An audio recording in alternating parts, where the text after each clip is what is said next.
भारत गांवों का देश है। राष्ट्रपिता महात्मा गांधी कहते थे कि भारत की आत्मा गांवों में बसती है।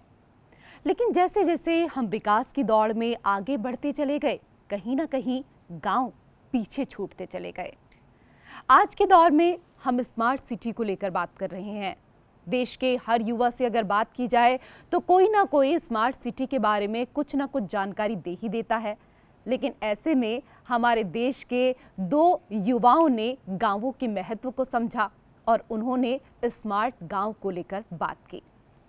उन्होंने स्मार्ट गांव के जरिए किसानों को जोड़ने की कोशिश की, गांव में किस तरीके से रोजगार बढ़ें इसके लिए कोशिश की, महिलाएं कैसे आगे बढ़ें, कैसे पढ़ें इसके लिए कोशिश की और उनकी ये कोशिश आज साकार हो रही है। पिछले कुछ दिनों पहले आपने प्रधानमंत्री नरेंद्र मोदी जी की मन की बात कार्यक्रम में भी उन दो युवाओं का नाम सुना होगा। आज उन्हीं युवाओं से हम आपको मिलाने जा रहे हैं।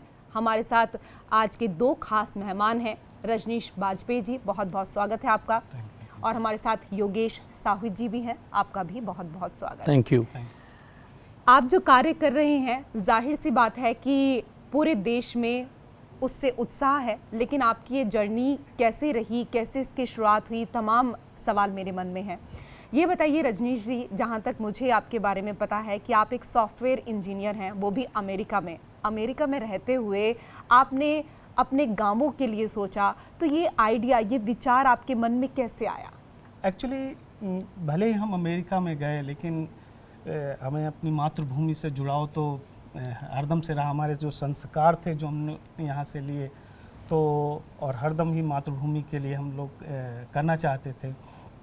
और एक्चुअली हम दोनों दोस्त जब कॉलेज टाइम में भी हम दोनों हरदम डिस्कस किया करते थे कि नहीं यार, हमें सोसाइटी के लिए करना है। और चूँकि हम लोग गांव के बैकग्राउंड से बिलोंग करते हैं, तो हमें गांव के लिए तो कुछ करना था।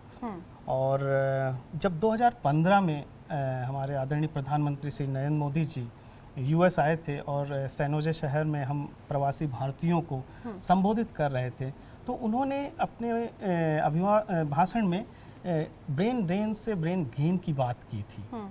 और आपको बताऊं, वो जो उनका भाषण था और हम लोगों के साथ उन्होंने जो इंटरेक्ट किया था, वो इतना इंस्पायरिंग था कि हम सभी एनआरआई जब उसको सुने, तो वहाँ से जब हम बाहर निकलते तो हमें रोना आ गया था कि सच में हमें मातृभूमि के लिए कुछ करना चाहिए। और फिर वहीं से हमने योगेश से बात की और हम दोनों दोस्तों ने मतलब मिल करके एक कॉन्सेप्ट बनाया और वहीं से हमारा स्मार्ट गांव का जन्म हुआ। अच्छा, स्मार्ट गांव डेवलपमेंट फाउंडेशन। तो जैसे अभी बताया रजनीश जी ने कि आप दोनों की फ़ोन पर बात हुई और इसके बाद आपने सोचा कि दोनों को इसमें आगे बढ़ना है, मिलकर काम करना है। लेकिन पायलट प्रोजेक्ट जो है वो कब शुरू हुआ आपका?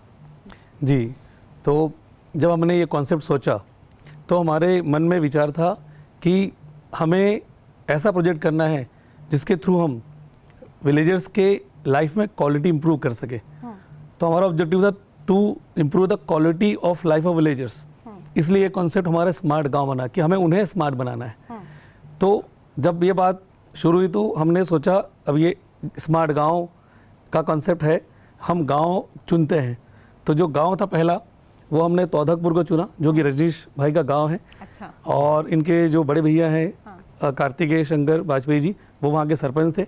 तो पहला पायलट करने के लिए हमें लगा कि पहला हमारा गांव ही होना चाहिए, ताकि हमें एक जो रिक्वायर्ड सपोर्ट है वो मिले, एक ट्रस्ट बिल्ड हो, ताकि हमारा जो पायलट है वो स्मूथ रन करे। इसलिए हमने तौधकपुर को पहला पायलट के रूप में चूज़ किया और उस पर काम शुरू किया।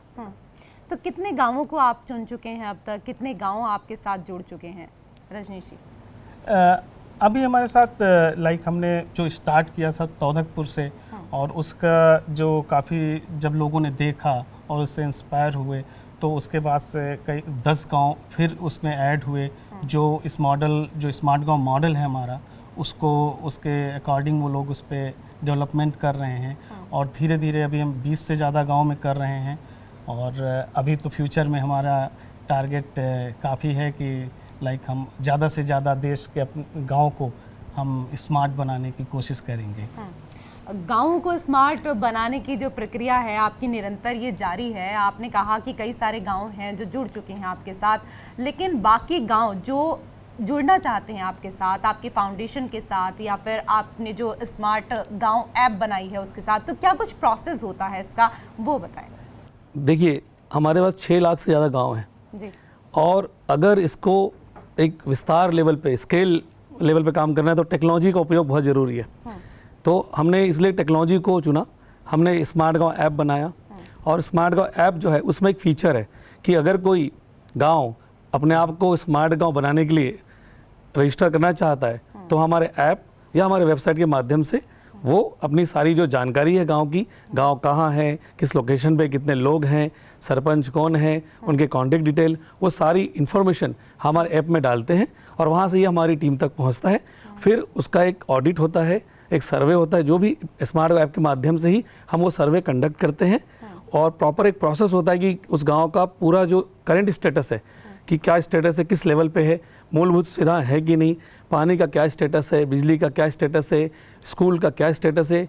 एक गांव को अगर आदर्श गांव, उसके बाद स्मार्ट गांव बनाना है तो उसमें कितनी प्रक्रिया करनी होगी, ये पहले हम इसका पूरा खाका बनाते हैं, जो हमारे पर्सनल विजिट, हमारी टीम के विजिट और ऐप के माध्यम से पहला पड़ाव ये होता है कि वो गांव का सर्वे हो, उसकी डिटेल पूरी आए हमारे पास। और हाँ, इसी में जब हम बात करते हैं, जैसे आपने बताया ये तो प्रोसेस हुआ, लेकिन उससे पहले उस मॉडल को भी समझना जरूरी है कि स्मार्ट गांव मॉडल क्या है। तो स्मार्ट गांव मॉडल को अगर हम इस ढंग से समझें कि इसको हम एक मानव शरीर से कंपेयर करते हैं। जैसे गोस्वामी तुलसीदास जी ने कहा है, क्षितिजल पावक गगन समीरा, पंच तत्व प्रभु रचित अधम शरीरा। जैसे 5 तत्वों से हमारे मानव शरीर की संरचना होती है, वैसे किसी गांव को स्मार्ट गांव बनने के लिए 5 एलिमेंट्स होने चाहिए। वो हैं स्वच्छ, सुंदर, साक्षर, स्वस्थ और स्वावलंबी। अगर ये 5 एलिमेंट्स हैं तो वो गांव ऑटोमेटिकली स्मार्ट गांव बन जाएगा।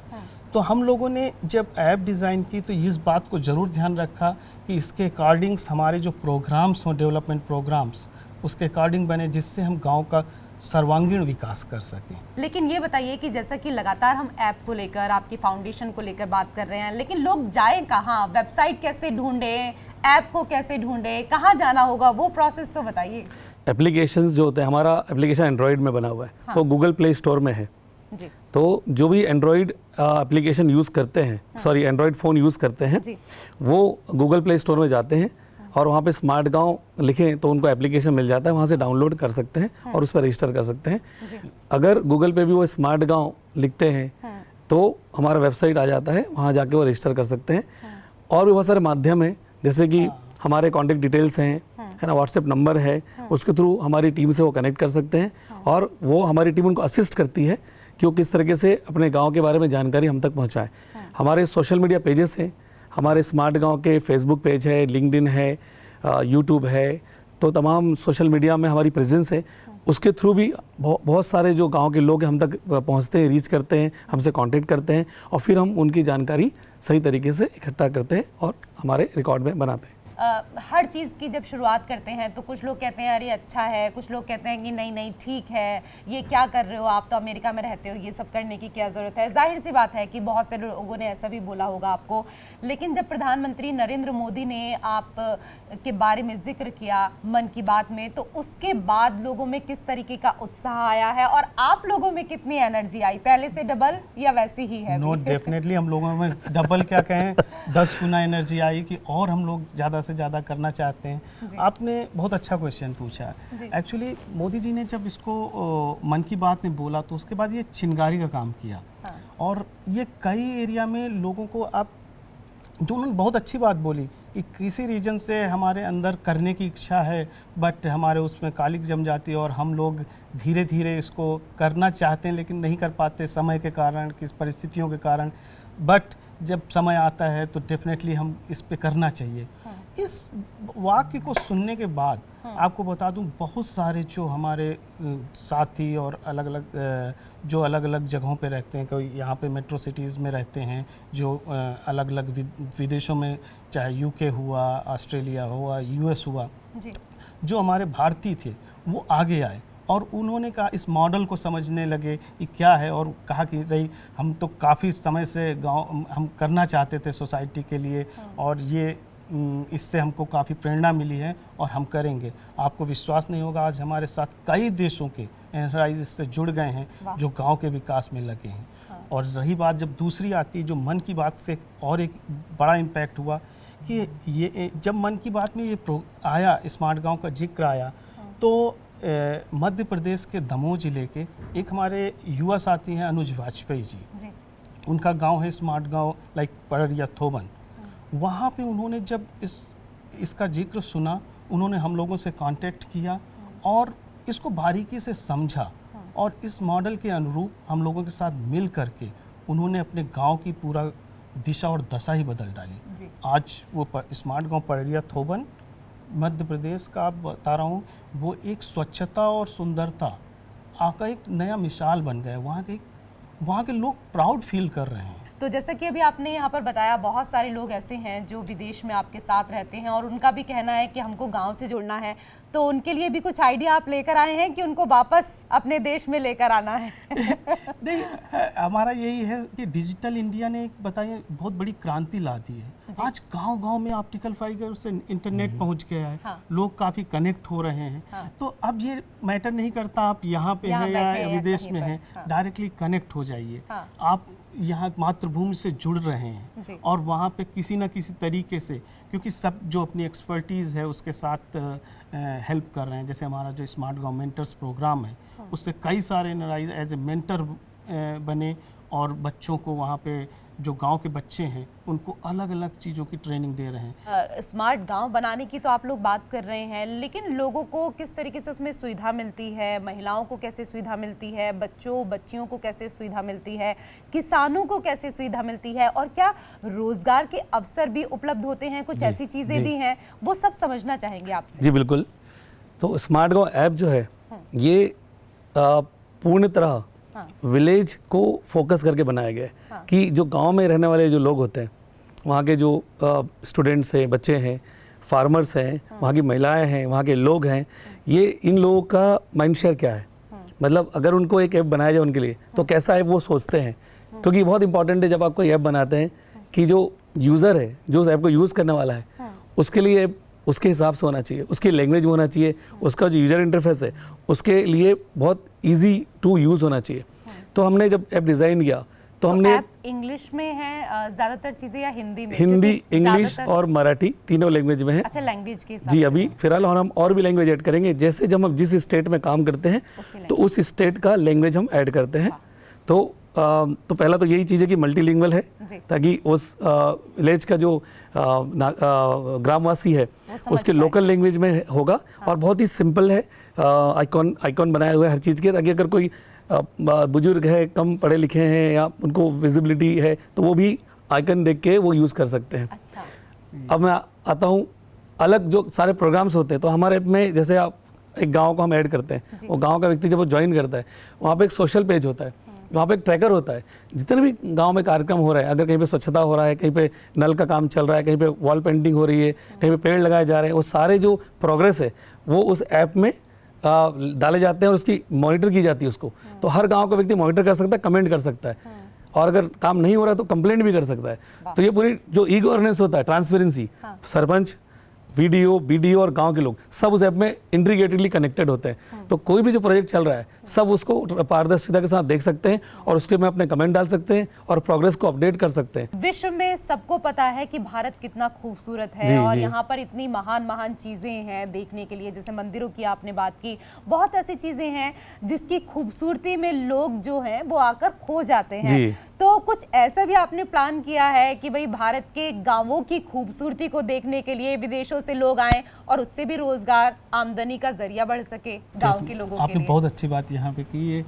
हमने इसीलिए वो जो पेज बनाया उसमें गांव के बारे में, वो उसकी हिस्ट्री और वहाँ पे कौन से ऐसे टूरिज्म प्लेसेस हैं जहाँ पे लोग आकर के जा सकते हैं। क्योंकि हमारा एक और उद्देश्य है इसके थ्रू कि विलेज टूरिज्म को कैसे बढ़ावा दें, क्योंकि वहाँ पे क्योंकि गांव को आत्मनिर्भर बनाना है तो हमें कई सारे सेक्टर्स पे काम करना पड़ेगा। लोग आएंगे, बाहर से आ रहे हैं तो गांव को देखेंगे और अच्छा, कुछ ऐसी चीज़ें भी हैं क्या, क्योंकि गांवों में तो देखिए ना कि सबके पास ही खेत होते हैं ज़्यादातर, किसी के यहाँ पर भिंडी उगती है, किसी के यहाँ पर लौकी है, किसी के यहाँ कुछ, किसी के यहाँ पर कुछ, सारी चीज़ें मिल जाती हैं।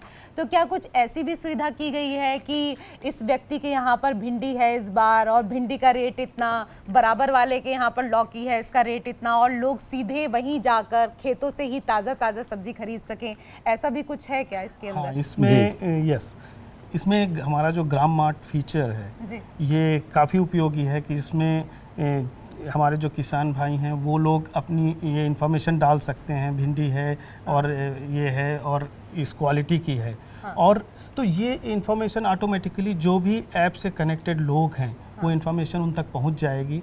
तो उससे क्या कर सकते हैं, लोग लोकली ही जा कर के इंटरेस्ट शो कर सकते हैं कि हमको इससे ख़रीदना है। तो इसमें क्या होगा, किसानों को बाहर नहीं जाना पड़ेगा बेचने के लिए, लोग खुद ही वहाँ से उनके पास से उस चीज़ को ट्रांसपोर्ट का पैसा भी ट्रांसपोर्ट का बचेगा। पैसा बचेगा और वहीं पे खरीद सकते हैं। तो इसमें एक और एक इम्पोर्टेंट बात है जो मैं शेयर करना चाहूँगा। जैसा आपने बताया कि अलग अलग विलेजेस में या डिस्ट्रिक्ट में अलग तरह के प्रोडक्ट होते हैं, क्योंकि वहाँ का वेदर, वहाँ का जो मिट्टी होता है, उसके हिसाब से वहाँ पे प्रोड्यूस होते हैं। तो प्रोड्यूस कई बार एक्सेस होता है ना, और एक्सेस प्रोड्यूस को यूज़ कैसे करें। एक तो होता है कि उसको हमारे ग्राम मट जो है फीचर है वहाँ पे आप डाल दो कि मेरे पास इतना टन ये प्रोड्यूस है, और उसके लिए बायर जो है हम लोग हमारा प्लेटफॉर्म के थ्रू बायर कनेक्ट होते हैं, वो एक चीज़ हो गई। दूसरा, उसको प्रोसेस करके अगर हम करें तो इनकम कई गुना बढ़ जाती है। तो उसके लिए भी हमारे एप्लीकेशन में एक फीचर है बिजनेस अपॉर्चुनिटी के नाम से। वहाँ पर अलग अलग तरीके के बिजनेस अपॉर्चुनिटी हमने डाल रखी है, जैसे बेम्बू से क्या बनाया जा सकता है, केले से क्या बनाया जा सकता है, वहाँ के लोकल हैंडीक्राफ्ट से क्या किया जा सकता है, फूड का प्रोसेसिंग का यूनिट या सैनिटरी नैपकिन है, जितने भी तरह के बिजनेसेस लोकल किए जा सकते हैं, जिसको हम गृह उद्योग या लघु उद्योग कहते हैं, जो विलेजेस में किए जा सकते हैं, उनके स्किल के हिसाब से, वहाँ के प्रोड्यूस के हिसाब से, वो भी ऐप के माध्यम से उसका सर्वे किया जाता है पहले कि कितने लोग इस विचार वाले या कितने तरह की चीज़ें, फिर उसको उस अपॉर्चुनिटी को ऐड किया जाता है। और उसके लिए फिर बायर या सपोर्टर भी हमें बाहर से हमारे कनेक्ट में रहते हैं, प्लेटफॉर्म से हमारे जुड़े हैं, जैसे इतने सारे जो NRIs हैं, हमारे जो मेट्रो सिटी के लोग हैं, वो उसके सपोर्टिंग हैंड बनते हैं, और इस तरह से एक नए उद्योग का शुभारंभ होता है वहाँ से। फाउंडेशन के बारे में आप बताइए, आप 2 थे, 2 से अब कितने हो गए? कहते हैं ना कि मैं अकेला ही चला था और कारवा बनता चला गया, लेकिन आप तो 2 मित्रों की ताकत यहाँ पर जुड़ी हुई है। कितने लोग आपके साथ इकट्ठा हो चुके हैं अभी तक? अगर आप ऐसे देखिए, जो हमारी टैगलाइन है हम लोगों की कि आओ मिलकर कदम बढ़ाएं, गांव को स्मार्ट बनाएं। जी। सो हम दोनों ने स्टार्ट किया, और उसके बाद धीरे धीरे उसमें हमारे लाइक बोर्ड में गौरव सुराना जी जुड़े, और उसके साथ हमारा जो एडवाइजरी बोर्ड है जिसमें अलग अलग एरिया जो हमने बताया था कि जो 5 एलिमेंट्स होते हैं, उन सभी एरियाज़ के अलग अलग एक्सपर्ट्स जो उससे जुड़ते गए। और उसके बाद हमारे बहुत सारे वॉलंटियर्स लाइक कई हंड्रेड्स में हैं जो अलग अलग गांव से हैं, जिनको करना है, पैशन है, वो जुड़े। और खासकर बहुत सारी महिलाएं इससे जुड़ी।